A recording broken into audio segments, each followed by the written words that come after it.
Welcome to the Christian Life Coach Collective.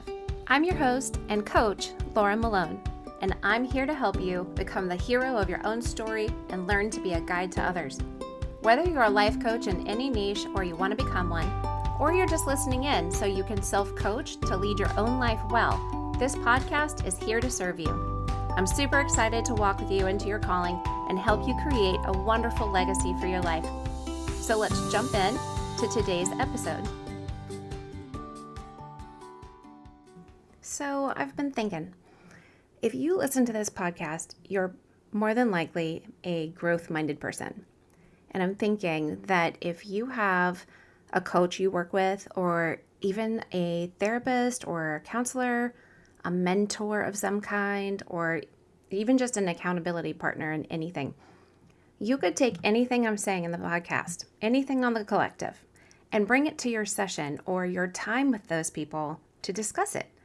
So use any of these episodes and contextualize them to you and your life. You don't have to be a coach to benefit from these coaching techniques or tools, strategies, or just the concepts that I teach in general. I'm sharing everything so that you can learn to lead yourself well, to self-govern your life, and I believe that spirit-led self-coaching is the way you do that. You don't have to have a coach or a counselor to grow or be one. That's why I'm giving all of this away here on the podcast, right? Even if you just want to focus on starting a different kind of business or develop stronger relationships, start a ministry you feel God calling you to, whatever it is you want to do, all of this teaching can be contextualized. However it is you want to grow in any area. And if one thing, one episode, one concept, one tool strikes a chord with you here in the podcast, I encourage you to give it your own focus and talk about it with other people in your life. Don't let it stop here when your phone autoplays to the next available episode. Pause, Selah, meditate on it, take notes, use it to grow and focus, because it is so easy to not be focused. Autoplay, Netflix autoplay, podcast autoplay, whatever, everything autoplays, and it just takes us from one thing to the next. And it is so easy to start doing one thing and lose focus. It's easy to start something and do something else without finishing. Start and stop, and it's becoming a lifestyle for so many of us. It becomes a habit. And then your brain thinks that's normal. And this is how we all are. It sees no reason to do it differently. But here's the truth. There are 1,000 reasons to not do it that way. Because this distractedness, this being focused on distractions, we are focused on distractions more than we are focused on actual true goals. We've got to become aware of this. And it is working great for you. This focus on distractions is working great for you if you want to stay the same. It is working great for you by allowing you to accomplish less. It's allowing you to risk less and succeed in less areas of your life. Distractions are like the essence of our culture today. There are distractions in our back pocket, on our wrists, in our ears, in front of us, everywhere. They let us escape. And escapism is one of our greatest enemies in today's culture. But when you want to escape or relax once in a while, which shouldn't be a problem, it has become such a way of life that it's normalized.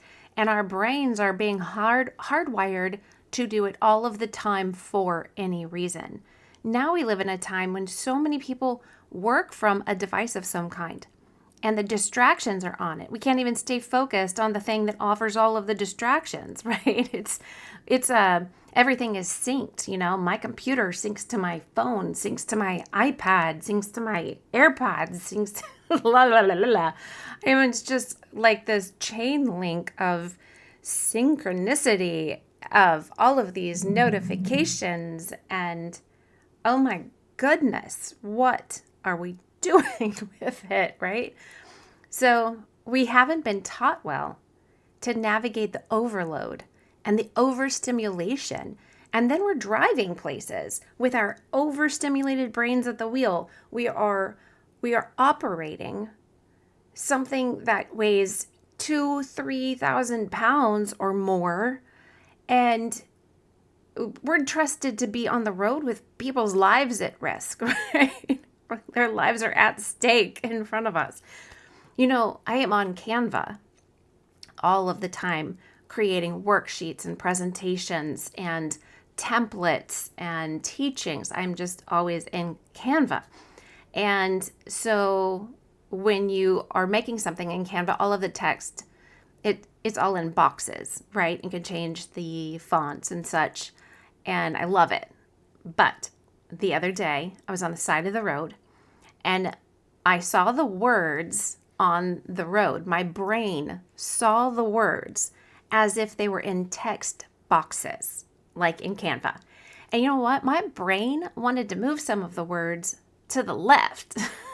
And I saw a box, the text box around these words, and my brain was actually functioning and having a process as if I could reach up and with my forefinger click a button and move those words on that street sign. Come on. I literally had to physically shake my head to stop it. Have you ever picked up a piece of paper, a menu, or some kind of item, and your brain wanted to tell your thumb and forefinger to zoom in? Yeah. Distracted. Habitized. I'm making that up. Okay. We are habitized to these things because we're doing them over and over again. And then they're just showing up, and it's not helping us. So I have to say this again. I'm gonna share something because I know I've taught it in earlier episodes, but we find ourselves shaving a yak all day long. So it's a reference to doing something that's a related task, chaining task to what you were doing that distracts you from your original intent and goal. So you can Google it. I'm not going to share it again. But my real world example is called Cloroxing trash cans. Okay? And this is what it looks like. I want to record a podcast episode for tomorrow morning. I sit at my desk to begin, and then I see my first things first, post it with today's middle things that are on my calendar. And one of them is to start the laundry. And I know I could throw in a load now, so I run the basket downstairs to throw it in. Well, I see that my daughter left the vacuum down there instead of bringing it back up and plugging it in. And I know in the laundry room, which is also the guest room, all of these tiny little worms that come in and curl up and die all summer long, regardless of pest control, they're all over the floor. So I vacuum up and I go upstairs to empty the vacuum canister when I see the trash can is full and needs to go out. So I take the bag out after emptying the canister. I throw it off the lanai because we just go outside onto the lanai and then it's up on the second floor. So we throw the trash down to the trash can and get it later, right? And while I'm on the lanai, I see that the grill didn't get covered last night, right? So I go to cover it, and I'm checking the propane before I cover it because I'm like, let's just check it, right? So I see that it's empty. It needs to be refilled. So I take it down back through the door downstairs and I load it into the back of my van. And I grab the extra one because that's empty too, and I'll fill them at Costco later because that is the cheapest and best place to get them filled. But in the back of the van, I see that somebody who was supposed to help bring in the groceries 2 days ago left a cooler bag in there in the summer heat. trapped in my car for 48 hours. So next thing you know, I'm in the kitchen dumping sour milk down the sink and evaluating my life's purpose, counting out how many more years are there going to be people in my life who don't follow through. I settle on the great number called sideways 8, right? Meaning to infinity and beyond. And then afterwards, I come back to my desk. I see my cold coffee. I look at my computer and I wonder, what the heck was I doing? So I go back to the kitchen. I put my coffee in the microwave for 30 seconds. I take a deep breath. And then I'll realize I'm seeing that the trash can has no bag in it. So I go to get a trash bag. But then I'm like, there's the Clorox, right? And I'm like, I should probably just Clorox the inside of the trash can before I put a bag back in there. So I do all that. I put the bag in. And then I walk back to my desk and I sit down. And I'm like, oh, right, okay. Record tomorrow's podcast episode. Well, I did not bring my coffee. And my husband walks in hours later and says, were you wanting this? Because he found it in the microwave. And it's still cold. Now, I Cloroxed the trash can so that I could have coffee while I record my podcast, so that the laundry could be running while I'm recording my podcast. And all of that takes me half an hour, which I could have written out, scripted, fully thought through, recorded, and published my podcast in 30 minutes had I given it my focus and said, laundry is later. So, Cloroxing the trash can. That is something I could do all day long, and it will not benefit me. Do all those things need to get done? Yes. But could they have been done later? Yeah, they could have. So how do we get ourselves to retrain our brain to actually focus on something and commit to it, decide we will do it, right? Well, because I've learned how beneficial these things are, I'm always going to harp on them. So I'm going to say that what you want to focus on needs to be chosen. You actually have to choose your focus. So for me, if it's recording a podcast episode, I need to actually say out loud, my focus is recording the next episode or this particular episode. This is my focus. And I say it out loud. I recommend that you say it out loud. I recommend you write it down. I recommend you tell people about it around you. I am recording my episode today. I am recording my episode this morning. I am recording my episode this morning between 9 and 10 a.m. That's when it's happening. And determine the best time of day that works for you to give focus to whatever your attention needs to be on. Create anticipation around it. Get yourself a ritual and just, determine what is going to create that workspace, that focus space. Okay, I'm at my desk right now. I have a hot cup of coffee next to me, cooling down quickly. I have my microphone. I have all of the things that I need. I already went to the bathroom. I put chapstick on so that my lips don't get dry while I'm talking for half an hour. My fan is on so I don't get too warm while I'm sitting here and want to stop so that I can go do something to change it. All of the things I've determined, what are the things that the distractions that need to go away. There's a post-it note on the door on the other side of the door that tells people I'm recording so that they have learned to respectfully understand my boundaries.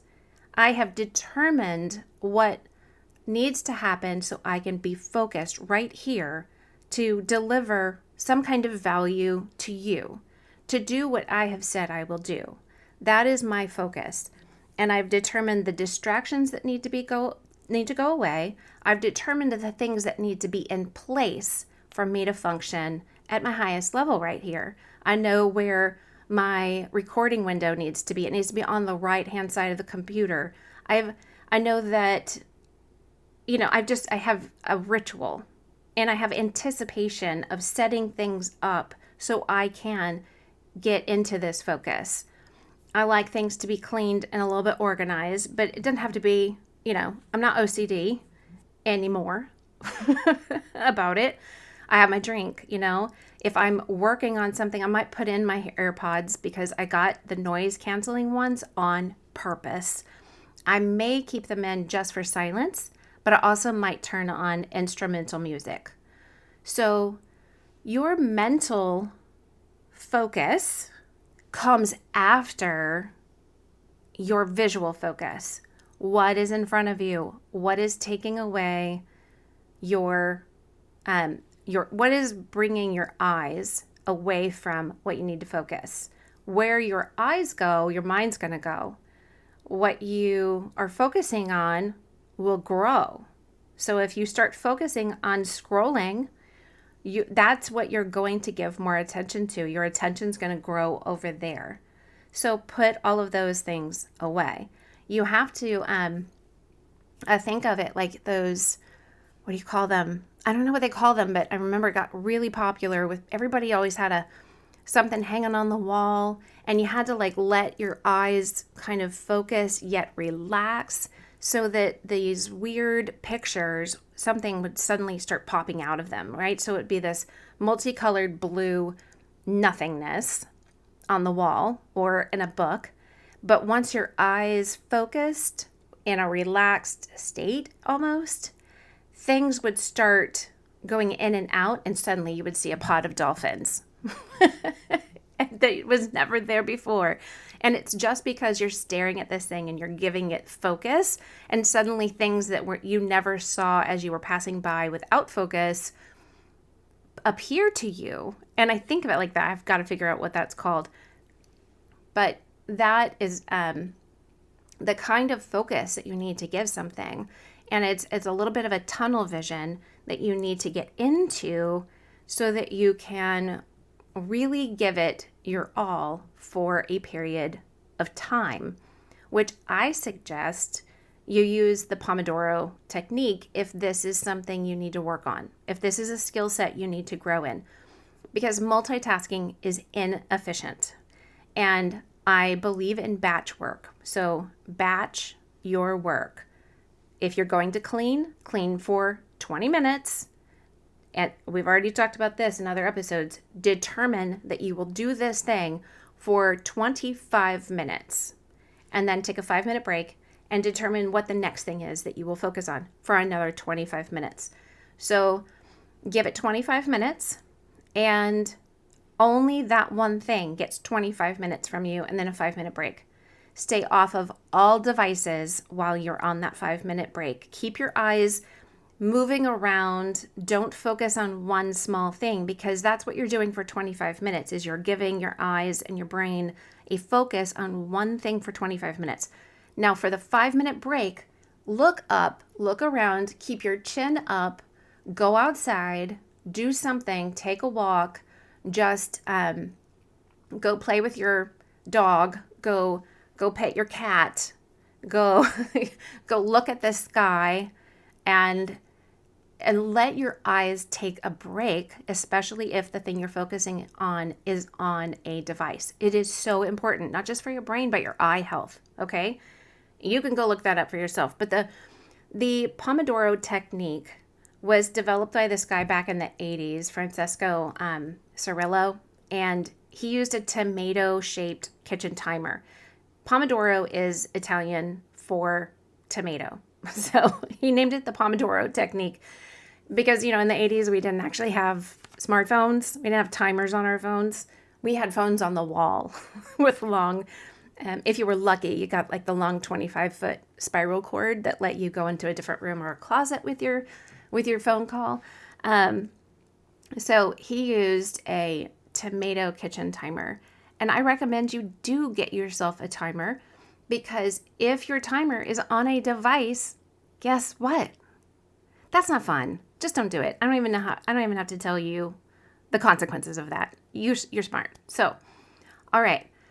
When you start to focus on something, your brain is going to resist you. There's a good chance, unless you're like, oh my gosh, I can't wait to do this. But if you're doing something that has to get done, something that needs your focus, but maybe you're not feeling inspiration, it doesn't matter. Your brain's going to resist it to some degree.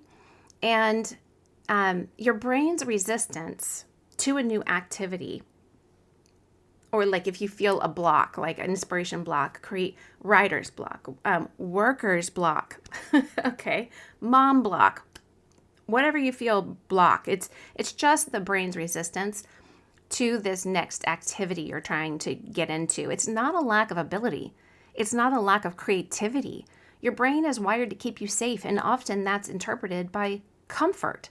Your brain safety and comfort go together. So if your brain's wanting to keep you safe and not doing anything crazy, then it's going to want to keep you comfortable, keep you in bed, keep you out of the gym, keep you from eating that, just a handful of spinach because your body needs it, Ew, that's not comfortable to me. So a new activity, especially if there's any importance associated with it, may cause your brain to feel a threat. It might be cognitive dissonance. It's something outside of what your brain expected. So it's going to respond with a safety trigger. Stop, drop, and scroll, it will say. Stay the same. Don't make waves. Keep the change. Don't be the change. So you are going to have to make conscious decisions. And I can tell you that if you can push through the first 5 to 10 minutes, or right around 8 minutes of doing something that your brain or your body doesn't want to focus on, you'll be on the other side. Make yourself a note.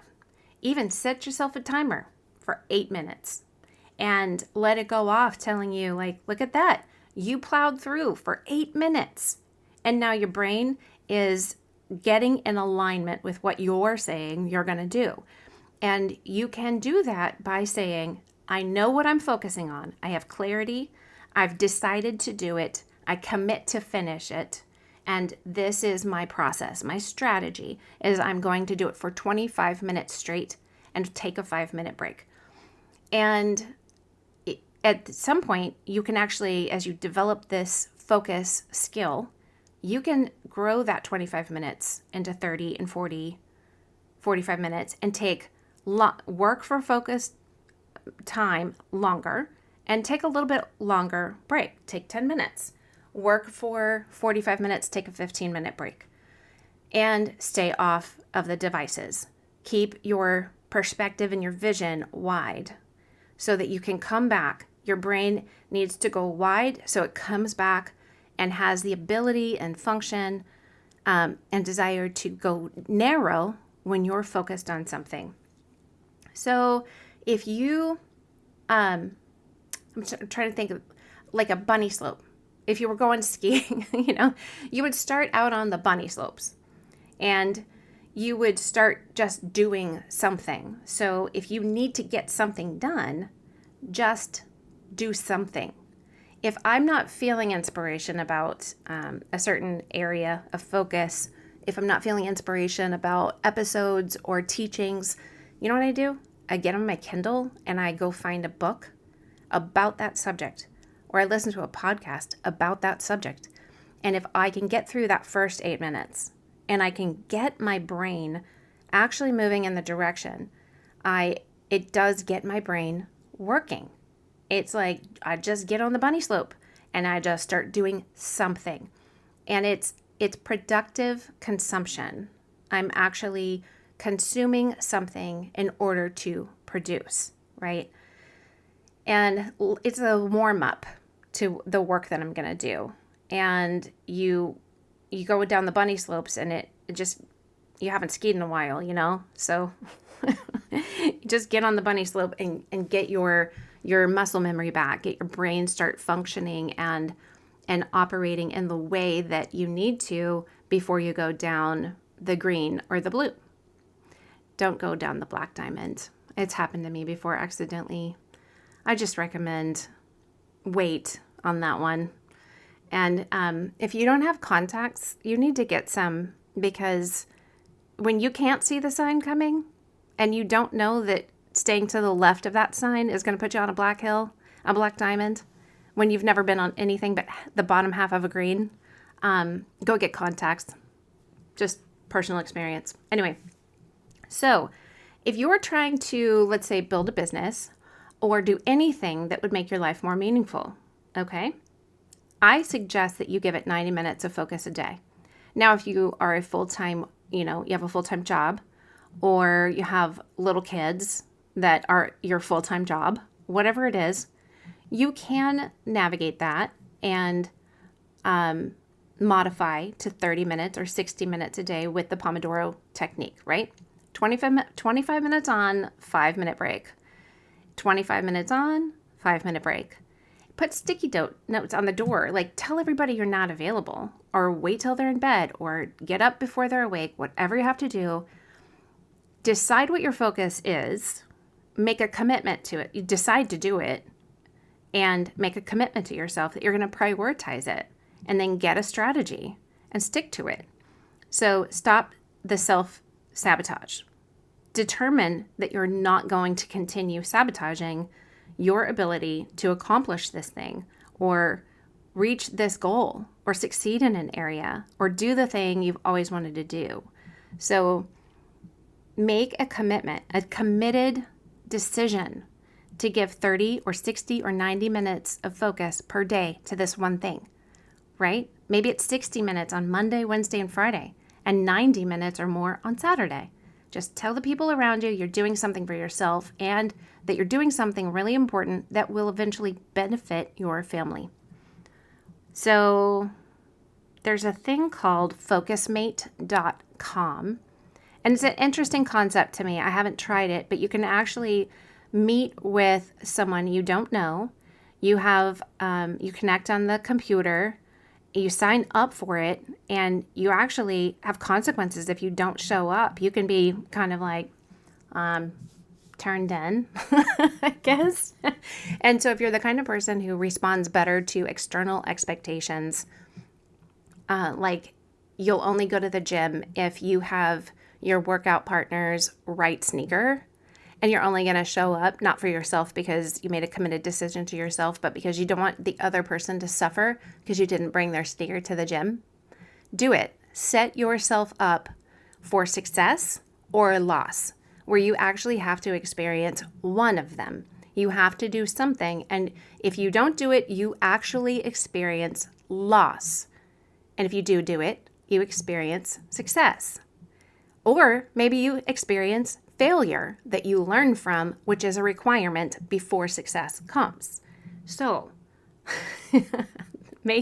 find somebody to be a co-investor who's going to get into the game with you and trade something with them. You can check out focusmate.com and see if that's something that you would like, or you can actually develop the same concept and have a co-working time with somebody. They don't even have to be doing what you do, but just get on the phone and put it on mute. But you're both there and you're determining you're going to work for 25 minutes.